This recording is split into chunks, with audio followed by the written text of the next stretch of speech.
everyone, and welcome to another episode of Guest List. Today we have Whitemystery. Why don't you introduce yourself to everybody? Yeah. So I'm one half of Whitemystery. My name is Alex White, and I'm from Chicago, Illinois. And what do you do in the band? So I play guitar and I sing, and my brother, who we're going to have to kind of pipe in here, is the drummer, and he writes most of the songs. Great.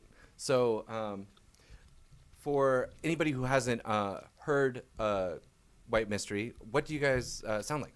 Yeah, so Whitemystery's been a band for 15 years, and when people ask what we sound like, I say we sound like Chicago.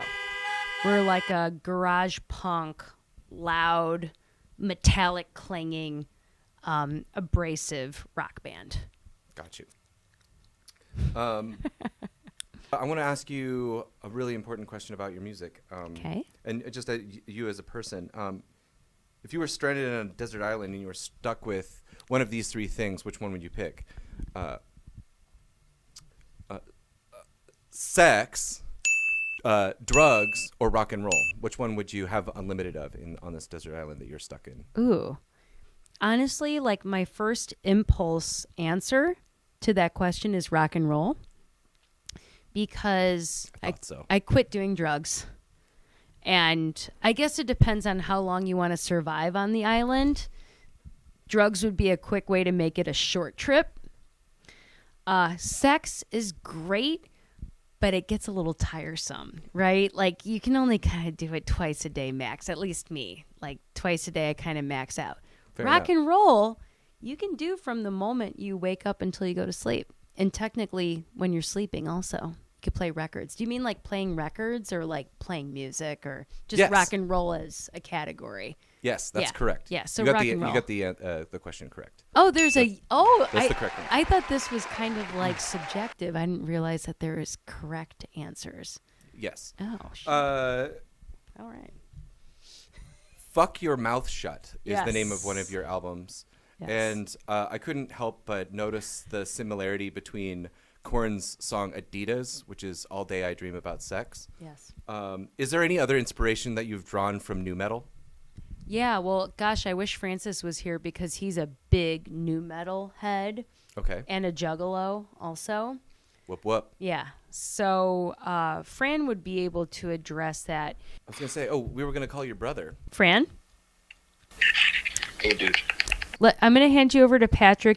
There wasn't a direct inspiration from that vein or genre. As far as I can remember, it was mostly inspired by the few Greek phrases that I remember from Greek school and from growing up, which is like, use both hands, which is something a mother or grandma, Yaya, would say to a kid, where it's like, don't use one hand, use both of them. And the other one is like, I want milk, or do you want milk, or something. But that's about it.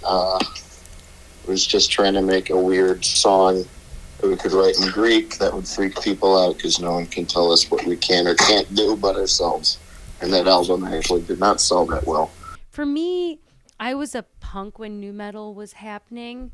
Although I thought like Korn was cool. I recently saw Tool and even had like a box, like a fancy box with my friends, and I left early because it just didn't do it for me. You weren't on mushrooms. Yeah.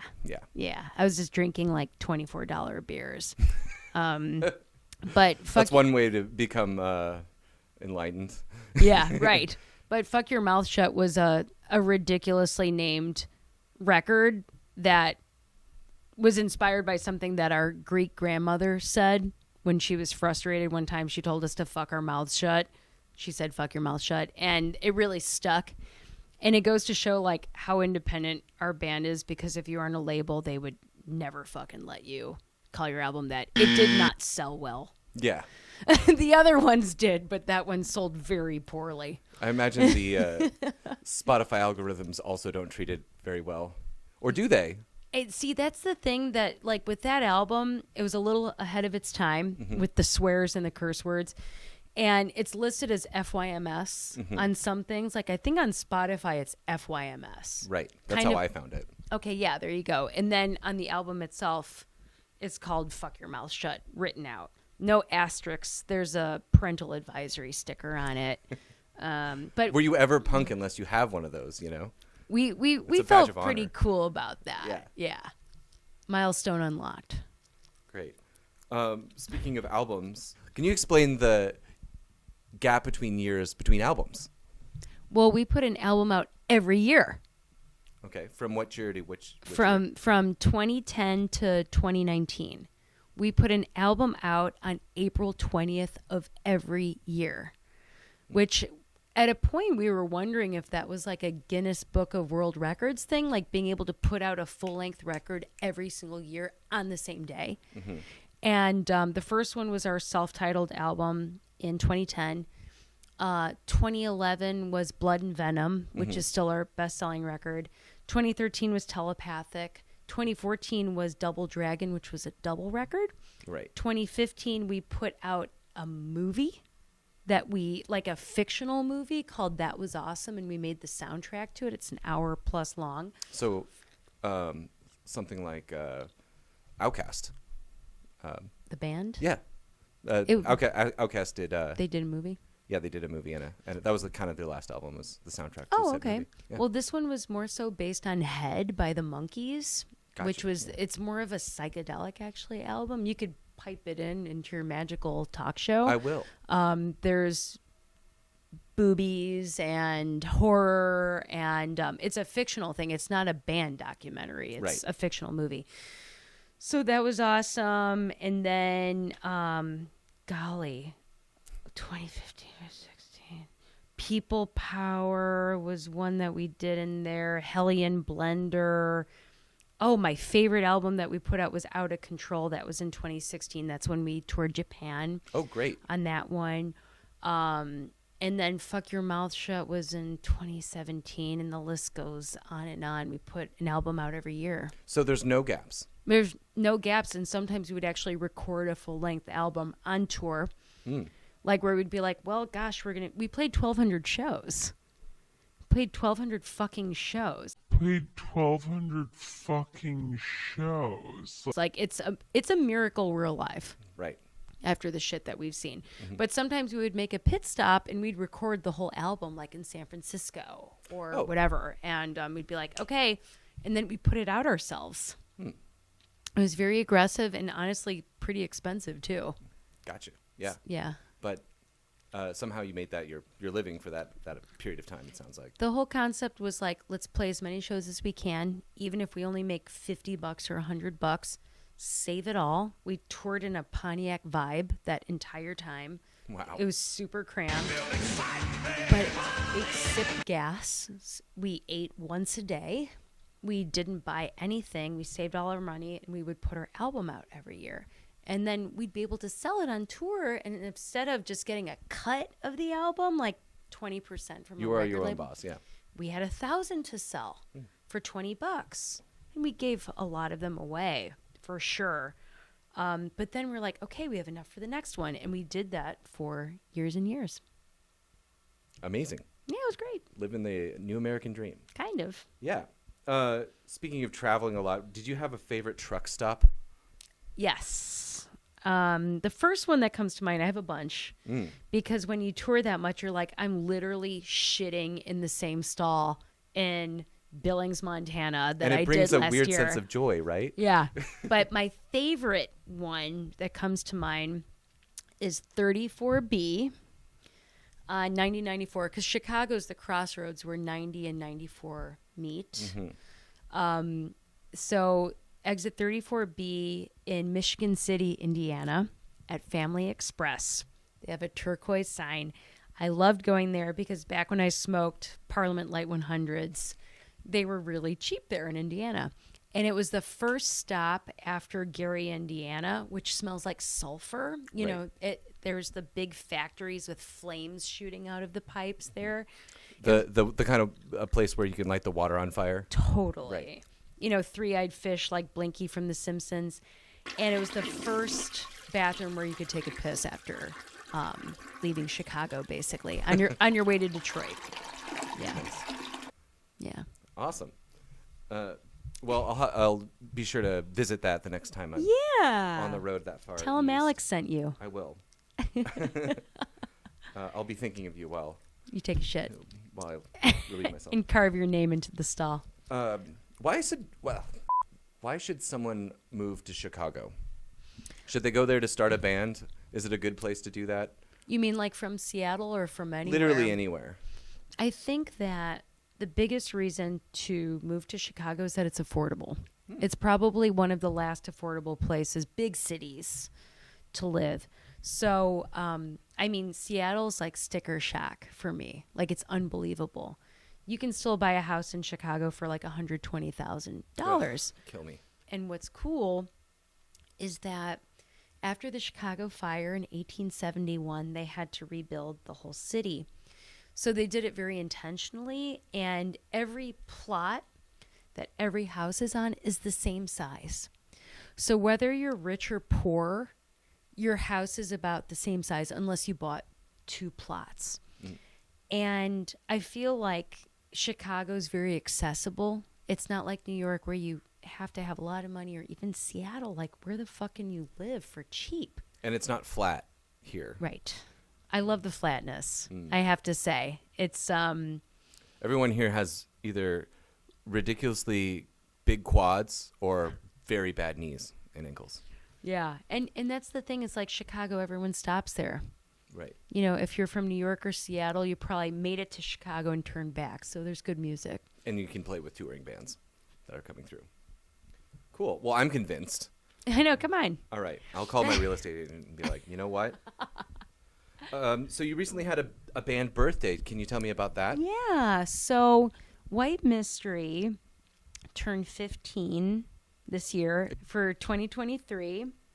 And that's why we would put our album out every 420, is that when my brother and I looked back, we realized we started our MySpace on 2008. Right.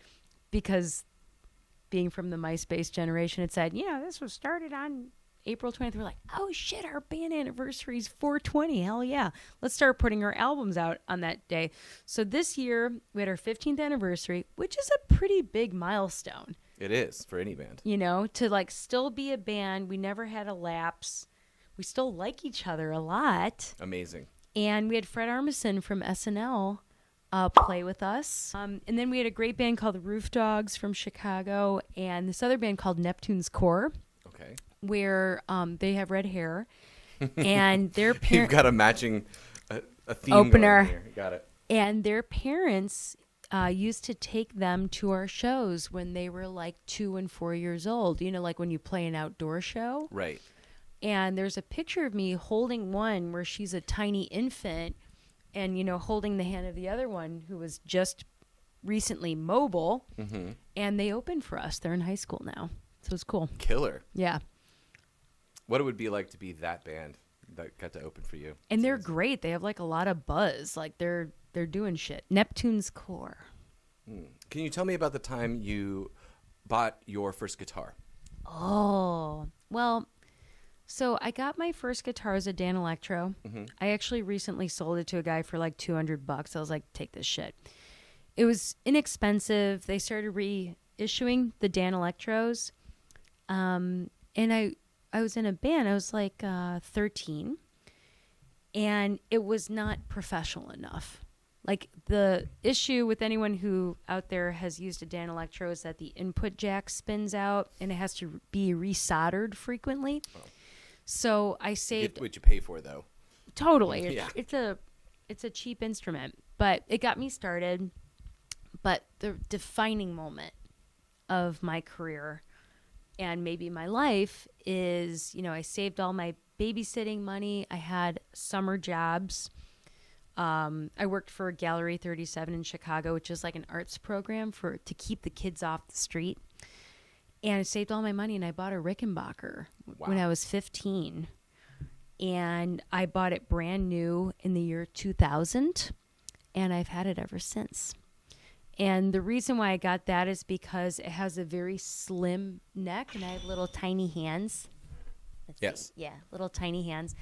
And it's very balanced and kind of lightweight as an instrument. or even like a Strat or a Les Paul weighs like 20 pounds or something. I don't know what it weighs. So anyway, it was very balanced, and it's been my main squeeze since the year 2000.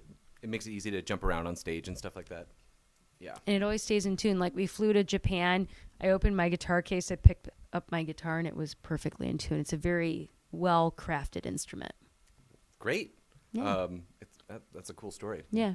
It's nice to hear that. I like it when people have an instrument for a very long time and it becomes like a signature, a part of the. Or an extension of your body. Yeah. You know, it's worn. It's like a pair of shoes where it's worn in, depending on your hands and your fingers and the way that you play. Right. At first, it's constrictive, but after a while, it becomes a part of you.